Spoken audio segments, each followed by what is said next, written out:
Welcome, everybody, to another episode of the Titan Business Builders. And today we have the CEO of Joshua Lloyd, and it's actually Joshua himself.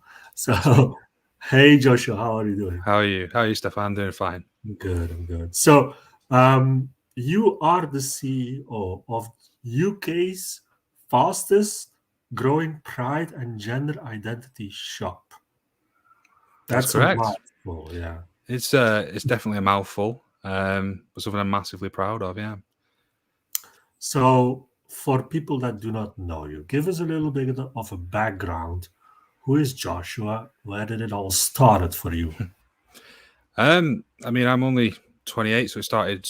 Well, seems like a very long time ago, but still relatively young. Went to normal school, normal family upbringing.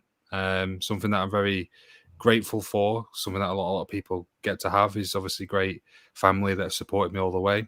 And then, I went to college, went to university, followed the sort of dream that people tell you to do: go to school, get good grades, go to university, get good grades. You know, you'll do well. And I followed the line, and then it got to a point where I think I've always wanted to do something myself. And school, I hated. I think it's okay to not like school. I think as long as you're not rebellious, which to some extent I made it clear that I wasn't happy with it. But yeah, it's when I got to college and university that you realize, you can pick something you want to do in life and you can follow it and you can aspire to it. But yeah, I've had many jobs as well, starting call center work, sales, just trying to fit somewhere. And I feel as though I've just never fit anywhere because I want it myself. So, you wanted to have a business for yourself? I think I've always wanted something I could say it's mine, or Yeah. for others, that's from me. Yeah, I think I started making Facebook groups. I've created other things in the past, Twitch streamed, been on YouTube, created content. And it felt good.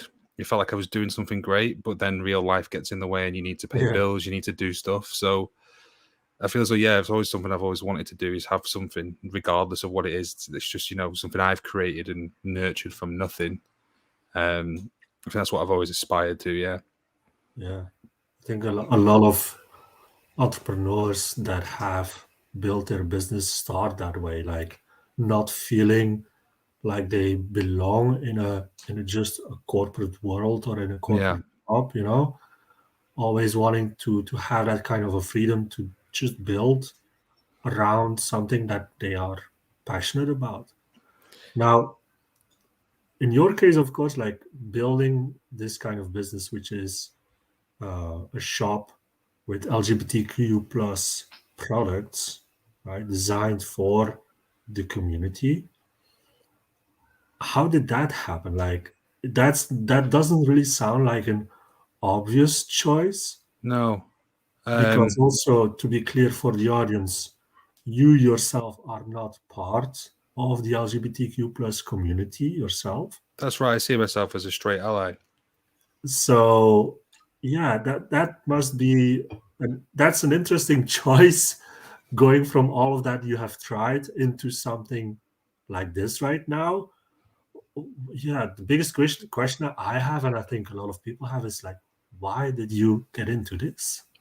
I think the honest bit of it is, you obviously, any business you ever create, you're looking for that particular area that is not covered that much, or you want something different. Some call it a niche. I really don't like using those words because I don't want to categorize members of the LGBT as as a certain part of people. But yeah, originally because I'd always been looking at things to do and wanted my own thing. YouTube sort of learns its algorithms and starts showing me all the pipe dreams of, you can make £20 million a year just sitting on a beach in California, which, it's not a thing. You'd learn that down the line. But it was with, I believe it was Printful.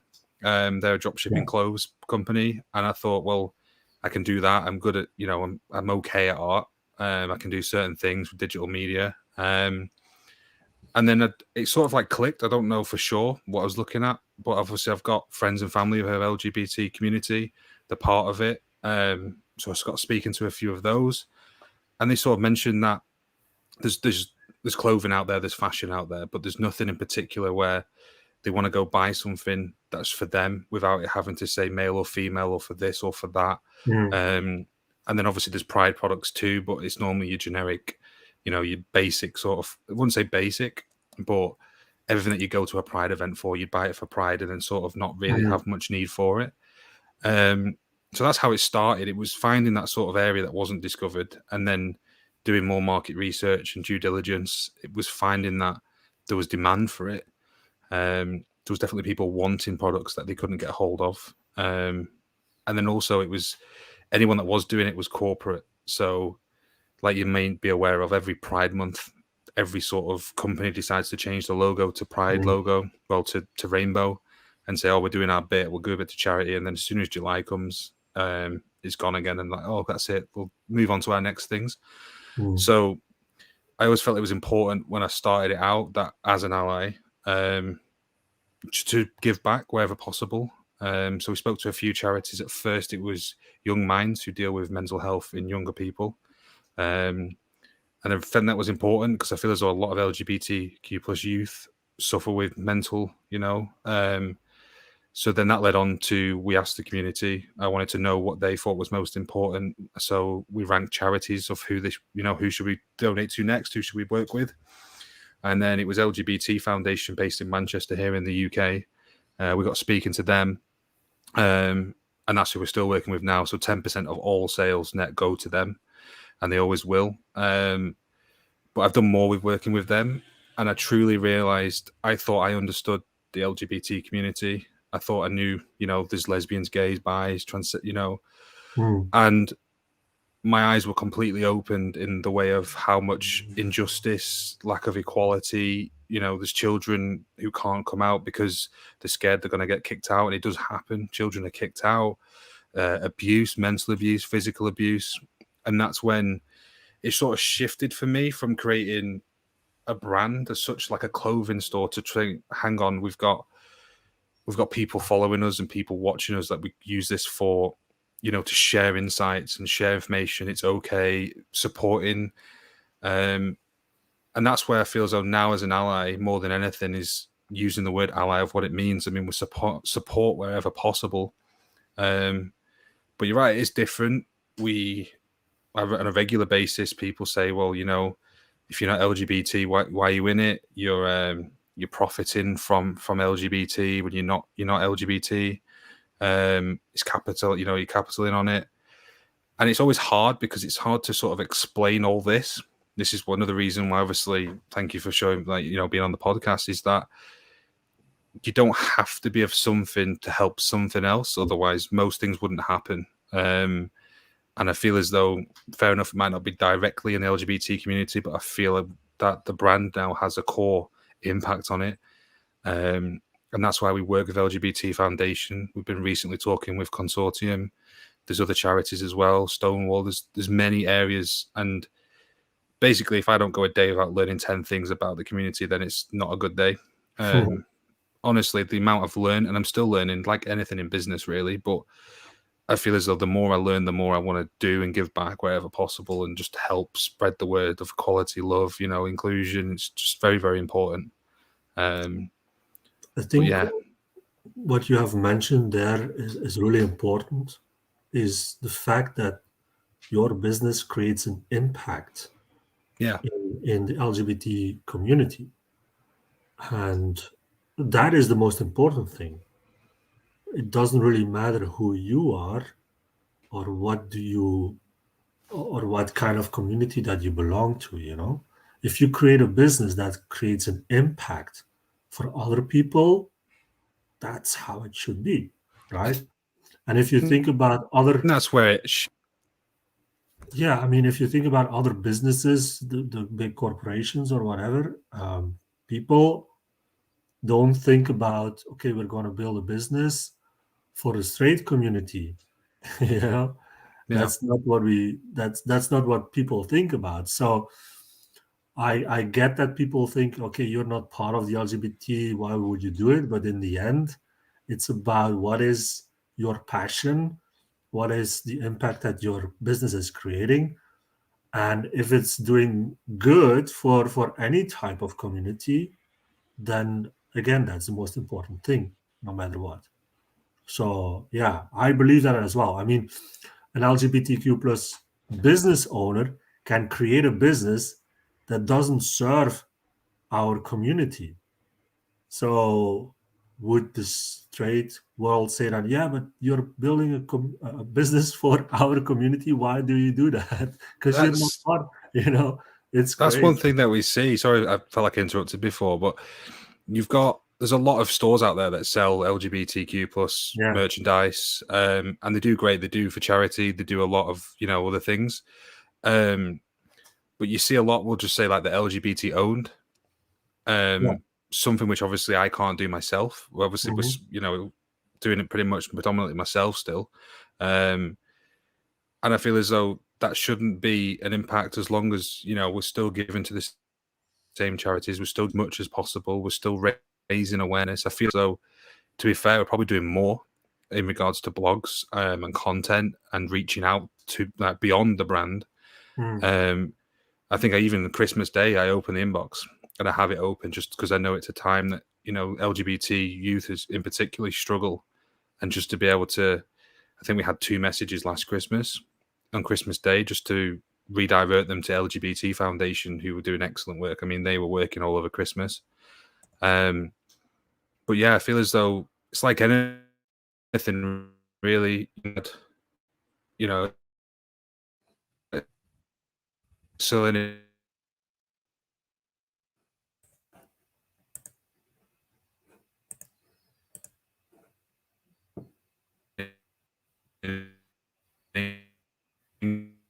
England, and you went Britain, where she's products. Yeah, I lost you there for a moment. Oh, I think the you okay connection now? is not always the greatest across the pond. Yeah, it's better now. It's better now. Good. So maybe just repeat the last bit. I think it's just important to, as long as you have an impact and you have a reason to do something and you feel as though it's the right thing to do, in essence, I think you should just do it. I mean, there's always going to be negative comments no matter what you do. And I feel it's always important to obviously take them on board and listen to them, because, I mean, I have done in the past, there's things where, say, we haven't included as many identities as we could. And from that, I realized, well, hang on, I thought I understood this amount and there's quite a bit more that I can understand. But I feel as though, as long as it's doing the same work, doing the same cause, giving to the same charities and doing the same work, I don't think there should be a stigma on No. because you're from a certain area or you feel a certain way that it should be different. I mean, it's counterintuitive when I hear that, saying, well, you're not LGBT, so you shouldn't be doing this. Yeah. It's like, well, that's the whole reason that I'm doing the brand, to tell people who are LGBT that they can do things Yeah. that, say, straight people would be saying that you can't do because you're Yeah. LGBT. It's almost like double standards, but obviously I listen to everything. You've got to, and I'm open and I listen to everything that people have to say, because that's their own opinion to an extent. But obviously you've got to have the open eye, of as long as, you've just got to be open to it, really, haven't you? It's just, you've got to listen to people's opinions, even though some might not be something you like, but. Well, yeah, the thing is that we need to realize that not everybody will always be a fan of everything that we do, even within our own communities. So I think in the end, the people that connect with the impact or with the values or with the goals that you have will follow you, and those are the most important people. I will also say that for me and for Titanology, what we're building a business community for LGBTQ plus business owners, not necessarily to just talk about LGBT businesses in a way that it is only designed for that community. I want to create a community where it is normal to discuss any type of business for any type of community, for any type of niche. Yeah. And I think there's, like you said, there's still a stigma around the fact that, well, if you're LGBTQ plus business owner, you should only be having a business that serves the own community, which is Yeah, just and vice versa. It just doesn't make sense. Everyone no. should be able to do anything as long as They have a Exactly. good reason behind it, and then whatever they decide to do, it just happens that I help out the charities wherever Yeah. possible, and I want to do that. So I'm going to continue doing that. Yeah, absolutely. Absolutely. We support Um, 100%. I mean, you are most welcome in our community for sure. So no, I think it's important to spread that kind of word and that kind of message, because I do believe that there's a lot of people out there who are either LGBTQ plus or not, that want to do whatever they want, and that feel restricted because there's like that kind of rule that you shouldn't do it, and that's something I want to break as well. So we are allies at that as well. yeah. Going back to business now, you are the fastest growing shop within your category, let's say. How did you manage to do that? As you said, you're doing it almost by yourself. No sleep, lots of hours, and lots of caffeine. No, it's quite surprising, really. I mean, you hear a lot that businesses take a long time to build. At the start, you don't, and then you realize, Yeah. hang on, there's a lot of work. Yeah. I mean, there's loads of pipe dreams that'll tell you and otherwise, and once you're in. Um, but I think it's literally. I mean, I was working full time when I first started, and I remember launching the website, sat there, no sales are coming through. I'm Mm, expecting things to come through. I mean, I've been on mm. Instagram for a month before. It should be, should be It all should coming be, through. yeah. Yeah, but obviously it is. Um, but I think it's then I worked for a bit, and I was working full time and doing a bit on the brand. I was working nights, which was perfect. And that was at a cab company. I'd done that for many years because it was easy. But yeah, I started building it, and then I had a few sales. The irony is, the first ever sale that we ever had was I can't remember the first name now, or if I can even say it. But they ordered in Australia, so all the way from the UK, Wow. and Yeah. that got to them. And it was a polo shirt that we hadn't really tested that well, and they complained that it was very itchy on the inside and they couldn't wear it. So I ended up refunding it. So that was like the first ever order that I ever had. I was so excited, and then they got it, and I was like, "Well, hang on, it needs refunding." So that's like something that I'll always remember and always stick in my brain. But I think it was the first lockdown I was put on furlough, so I was fortunate enough to be obviously getting paid to sit at home, which is obviously, Mm, I think a lot of people took advantage of that, and sat and did nothing. But I think a lot of people, mhm. you've seen a big growth in startups during the past 2 years, which has Yeah. been great to see. Um, but yeah, the first lockdown was where I sat in the office at home and I just treat it like a job, and I would sit there for like 8-10 hours a day every day, and then into the night. Um, and yeah, that's where it started to grow. And then I realized, hang on, I can do a lot here. So it was mainly just working really, really long hours. At the start, we only did print on demand. And then when I started taking on pin badges, that sort of works really well in regards to the UK adopted the rainbow flag for Protect the NHS. I know some other countries did it too. So we were getting an influx of orders in regards to the rainbows. So Mm, then we started discounting them, doing deals on them, because I still felt bad in it, because going back to the whole stigma, I believe that I saw it in the back of my head that we're profiting on a pandemic, to say. mm, So that's why I've always wanted to donate to charity, because I mean, if they weren't going to buy it from us, they'd buy it from someone else. But the whole core aspect of that was realizing, if I stock their own products, then there's obviously a greater profit margin. I can get it sent out a lot quicker. Customers are going to be satisfied more. mm, So that just scaled up to that point. I mean, it all started originally in my parents' bedroom and then moved into a house. So moving into that, I had a small room. That's all I was allowed in the house, because the partner was like, "You can have." That's, to be fair, that's the room I wanted, because it would just look cozy. And then had 2 shelving racks in there. Eventually, outgrew that room. Then moved into another room. Quickly grew that one, because I think the biggest thing of scaling was just having more product, so having a bigger portfolio.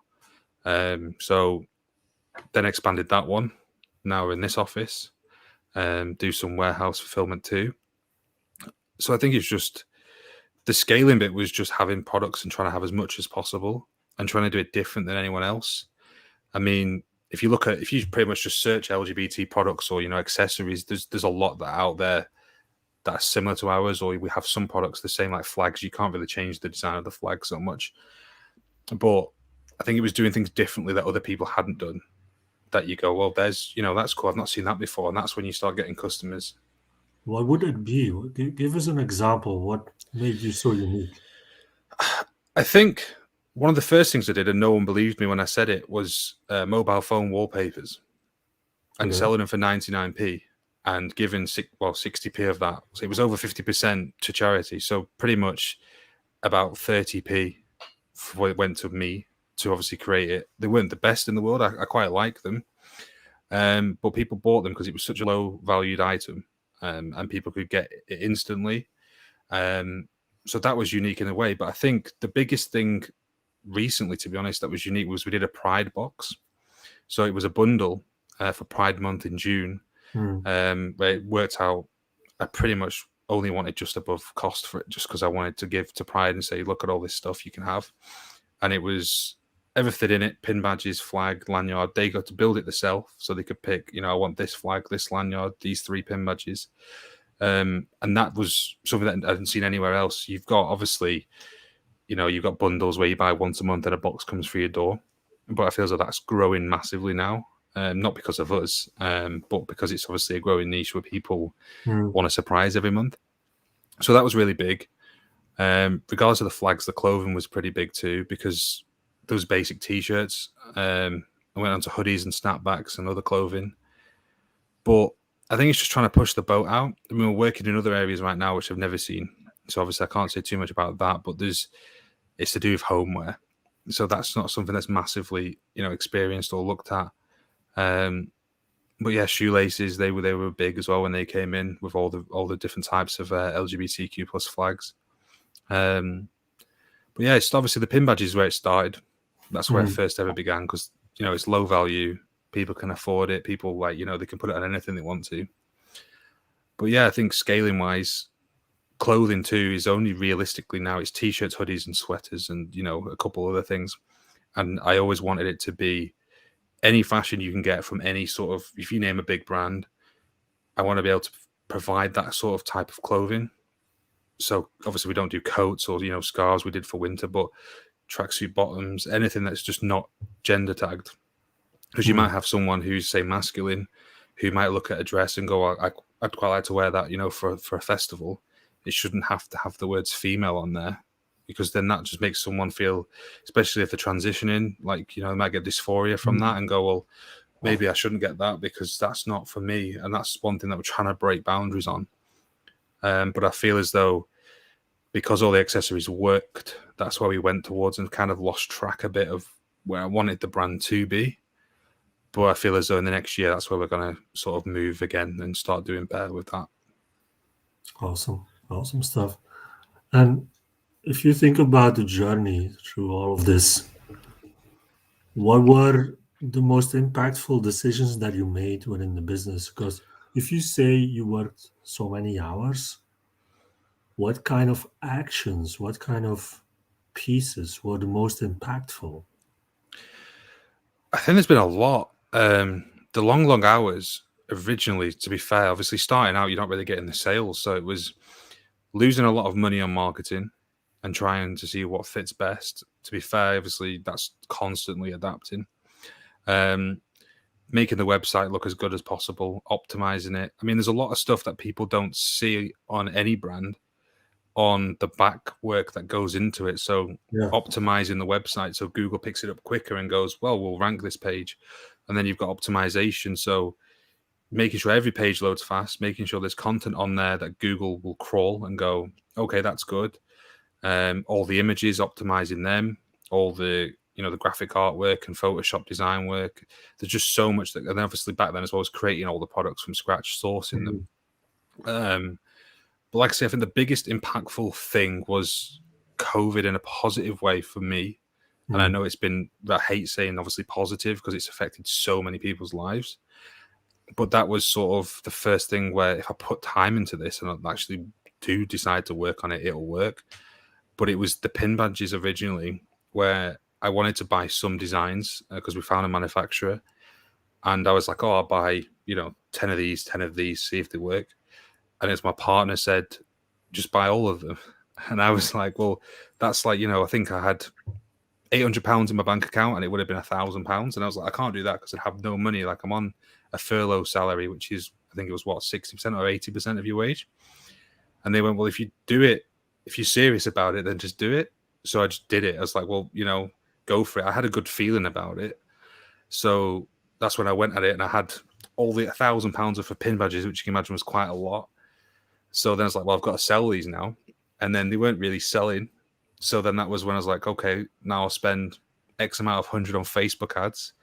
It was like your back's against the wall and I've got to sell them. Otherwise, no one else is going to buy them. They're low value. So I can't exactly go sell them for someone else because I'll get nothing. Mm. And then that's obviously when they took off. And then obviously COVID hit for timing. Well, COVID had already hit, but say, the NHS flag and more people adopting Rainbow. And I think that was the right time, right place as such. But if I'd never taken that gamble to buy them all in the first place, I mean, say coronavirus didn't hit, I think we would have still sold them because the Facebook ads were converting really well. I think the content on that was fine. So that was like the first impact. And then from that point onwards, obviously the Pride boxes for Pride Month, they did insanely well. Because I think a lot that isn't understood is that a lot of our consumers or customers or community are of younger age. And I think that's great because I feel as though it shows there's more acceptance in society today than what there ever was. So it's been great where we've had messages from older generations saying, I bought my daughter this for Christmas or for a birthday and she's in love with it. And I think getting messages like that is what truly drives me, knowing that there is supportive parents out there and they're making, they're loving the kids' lives, which is great. So would you agree then that also like a great customer experience where people are almost putting their emotions into what they're buying is really important as well 100%. to build and to grow a brand? Is there extra effort that you put into that? I think I've always focused on the customer as a customer. I think working in other companies, which I've enjoyed, to be fair, I've pretty much enjoyed most of my jobs, I think bar one or two. But no names. Yeah,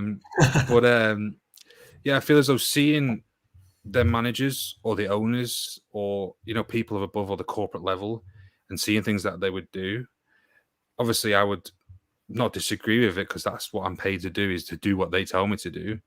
But just seeing how things could be run better from a customer's point of view. I mean, besides 2 of my jobs, 8 years of it, nearly 9 has been customer relations, customer service, and seeing customers get frustrated because you're just following a crib sheet or protocol and just going, well, how about if they focused on those annoyances or what people complained about, they could make it so much better for A, their staff, and B, the customer. So I think that 100% focusing around the customer. I mean, at the end of the day, the whole thing is around the community and trying to make it safe.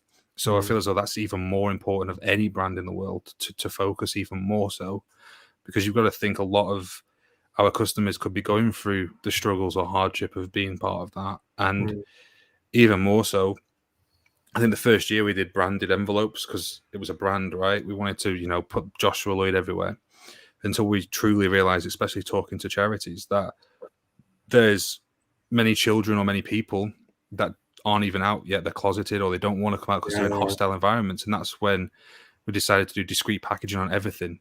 At first, it was rolled out as an opt-in. You can opt for discreet. And then it was a good half of people were saying, well, I want that. So we just went, well, what's the point in us sticking our brand everywhere? We put it inside, fair enough. But it was just making it as safe as possible, as white as, just not white, but, just plain. So boxes, plain brown, white boxes. And that was obviously putting the community first. I didn't want anyone getting hurt because if you send it, say someone didn't realize and they're in a hostile environment and then they get, someone Googles it and goes, oh, it's an LGBT brand. And that could, you don't even know. I wouldn't even like to think of what could happen with it. But 100%, I think customers' emotion is what obviously sells in regards to the selling side. So I think you've always got to be working customer first, product second, because the customer will tell you what product they want anyway. Yeah. So I think that's very important. Yeah. Was your first experience with that first sale something that got you into that mindset as well, or? I think because I've always done I've worked in industries where there's a lot of complaints. Yeah, yeah. So obviously resolution's always been a strong point. I've always been able to talk to people. So it was literally just a case of what's wrong with it. Oh, it's rubbing here. I don't think I can wear it. And they wanted to return it. And it was all the way to Australia. I just said, I'll just refund you. So it was literally straight away refund. And that was someone who had messaged a few times actually, because they were interested in the brand when it first ever started. So realistically, I don't think they've ever ordered again. So now I don't think they ever would. So in a sense, it's kind of a lost person who would have been there if they got the first ever. They've been following. They're in that customer journey of being, prospectful future. So I think that obviously made me realize from the start that everything has to be great. Everything has to be Yeah. on top. It has to be on par. It has to be right. So in a way, I'm kind of glad that was my first ever order. As much as Yeah. it's a knock on the head, I feel as though it was definitely very important and a learning straight away from the offset, the first ever hurdle as such, that everything has to be perfect, especially as a smaller company. If you buy from Amazon, you just go, I don't like it, just ship it back. So everything just had to be, perfect. So Josh, like for the next few months and even years, in order to keep the company growing, what do you feel is would be the biggest challenge for you as a business owner? Because I think like there's a lot of stuff going on in a business, and as a CEO, you have to keep it all together. What do you see like what would be the greatest challenge for you? I think, well, there's obviously many. I'm trying to think through all of them. I think the biggest one is obviously catering for everybody. It sounds like practically impossible on paper. Probably is, but I'll die trying. But yeah, obviously the LGBTQ plus community is constantly growing as people sort of obviously, they identify as who they are, which could be classed, slightly differently to the core. So I think at the present we cater for 14 identities, knowing full well there's a much, much wider spectrum as such, if you want to call it spectrum, more, bigger area of people. So I feel as though we're nowhere near as accepting as what we can be. So I think the biggest thing in regards to scale or growth to be able to get to the point I want to be at is to cater for anybody. So someone comes on and they identify as a certain particular area of the community, we've got something for them that, they can identify with and go, oh, that's perfect. The biggest obviously problems come down to that with either manufacturers, your minimum order quantities. There's so many sort of constraints, but I feel as if keep on growing, that's the biggest one really. Yeah, is just being able to cater for everybody. That's a hard challenge for sure. It's very hard. Yeah, I don't set small it's ones. it's a noble one. I mean, I think you're on the right track, and the story that you're bringing resonates, I think, with a lot of people. And again, it's about the brand. It's not about you. It's about the brand and what it stands for. So I think that's the most important message for anybody who is watching or listening. Build your brand and make your brand the most impactful. If you want to have a brand that revolves around you, fine, but then you also have to bear the consequences around that, I would say. But if your brand has the impact, that is the most important thing. So, where can they find the shop actually? The website is jloyd.co.uk. That was originally something that we could just get. Obviously, originally, actually, it set out to be Lloyd Label. So Lloyd came from my middle name. And I felt as though building a fashion brand, that was obviously, like I said, it was set out to begin with and we'll go back to. I felt Joshua Lloyd just ran off the tongue better. So the reason why J Lloyd is, I was undecided whether to call it Joshua Lloyd or Lloyd Label. So that's where everything's found. But most impactful and most everywhere, every social media were down as Lloyd Label. And I feel that's the biggest impacting area we've had in regards to reaching out to the community or customers or anyone who's interested, just to share blogs, memes, guides, video, anything sort of connected where someone can sit and just disconnect from the world or reconnect to who they want to be. but everything's available through the website too. All the blogs, guides. We put a lot of work into that. Well, I do, to make sure that everything's there as well as just a shop. Awesome. A good reminder also for people that are running an e-commerce store, it's not just about the products. You need to do more than just putting a nice t-shirt on your site, right? That's correct. About that. Okay, great. Thank you, Joshua, for your time, for talking to us. We will keep in touch for sure, and people will see you more and more in our stuff as well, because I really want to keep this connection going. So yeah, go to the site right here. It's down here. Somewhere there. That would be great. jlloyd.co.uk. And other than that, I wish everybody a good day, a good night, and we'll see each other soon. Thank you, Joshua. See you next time. Thank you for your time. Bye-bye. Thank you. Bye-bye.